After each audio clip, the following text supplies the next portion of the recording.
DJ Ferris. The Chicago, nigga. It's the real one. Hit me. Only one is pulling shit the fuck up. Let's get sports talk. Talking about the Colts this year, and who would have ever dreamed last year at this time that Phillip Rivers would be the starting quarterback? I mean, Andrew Luck supposedly had another 10 years or more. Now it's a guy who's been around since 2004. You never played with him in San Diego with the Chargers. Drew Brees was the quarterback when you were there, but you played against Phillip Rivers. You know what it's like to face him. You've watched his career. The big question I have is, which Phillip Rivers still exists? Is it the guy last year that had so many struggles and had 7 interceptions in back-to-back primetime games, or is it the guy we saw earlier in the career? What do you think, after watching Phillip Rivers, especially in recent years, what do you think he's still got left as he heads to Indianapolis? I think first and foremost, I think he needed a change, Mike. I just think he needed a change of environment. Yes, it's certain players that can stay in one organization and still be the same player. It's some players that sometimes need a different scenery, something new in his career to jumpstart it again. And I feel like Phillip Rivers needed that. Change of atmosphere. You look at all his struggles last year, a lot of it was offensive line, a lot of it him running for his life, forcing the ball down the field, trying to make something happen. And you just saw the frustration, the consistent frustration of Phillip. You see, when he had to run for your life, he don't trust his line up front, so he tend to just throw it up there. He tend to just force the football in there. Now that he's going to be behind a good line, now we're going to see if it was the offensive line or it was Phillip Rivers. Because if he do that here, now they're going to say it's him. But I feel like he have enough around him to be able to get the Colts win the football games. I feel like he had a good camaraderie around him, and he got that good line in front of him. It was just so much that was going on that he ain't had time to be able to sit back there and throw the football. But now he does. And I feel like this new scenery, I feel like he's going to be the quarterback before he had that bad year. Rivers. Now he's behind one of the best offensive lines in all of football. They drafted some young guys, a young running back, a nice wide receiver. You still have T.Y. Hilton, Jack Doyle at the tight end spot. I think the Colts can make some noise. I think it's going to come down to their defense, but overall, I believe they can make some noise. Yeah, Rodney, I want to go off of that a little bit, like with their defense, like you talked about. That to me, you good. You got it all fixed up there.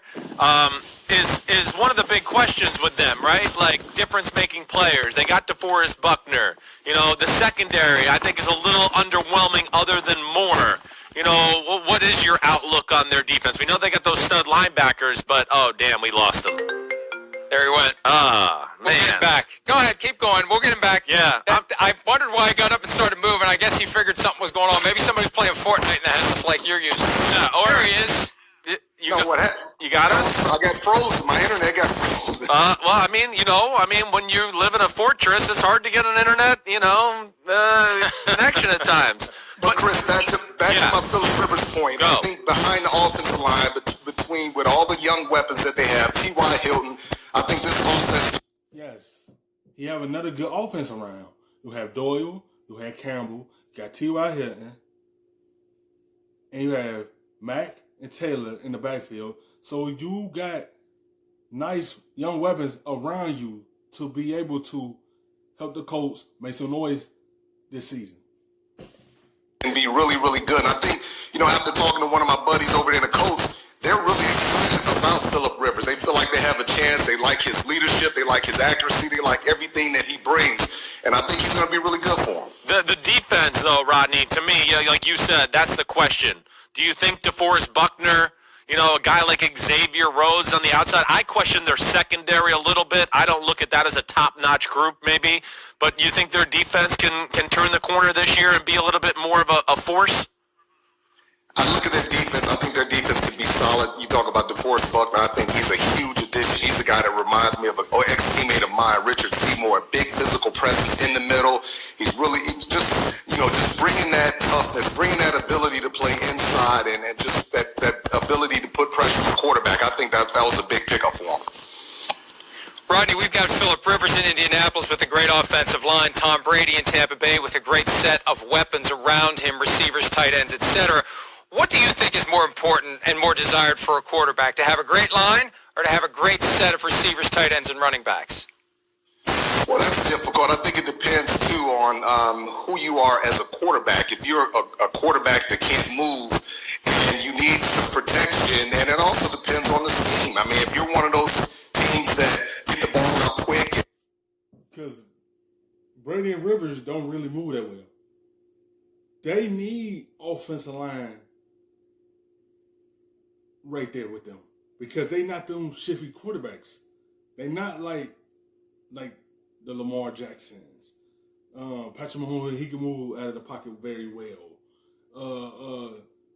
Mitch can move out of the pocket very well. I'm saying, like, they need that protection up front. And that's what Phillip Rivers have around him, because he's not that lateral type of quarterback. He's a pocket passer. You know, you don't have to worry about, like Tom Brady over the last 20 years, getting the ball out of his hands quick. You don't have to worry about taking those hits. But to me, I think it's weapons, ultimately, because if you have weapons, you know, it's hard to defend all those weapons across the board.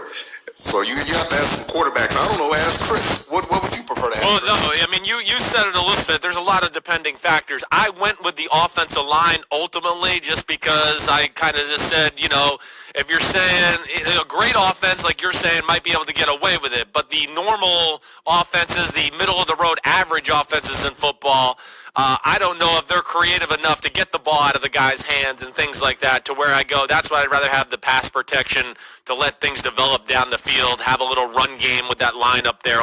Like, you can have the weapons. I would like to have the weapons too, but you got to have that protection up front to give it to the weapons. If you don't have that up front, how can you showcase what you have on the outside? Yeah, you can have the weapons, but it's somebody up front protecting your quarterback to give it to them. If you don't have that, how can he give it to them? All those type of things, but I hear your logic there too. I don't think there's any right or wrong answer.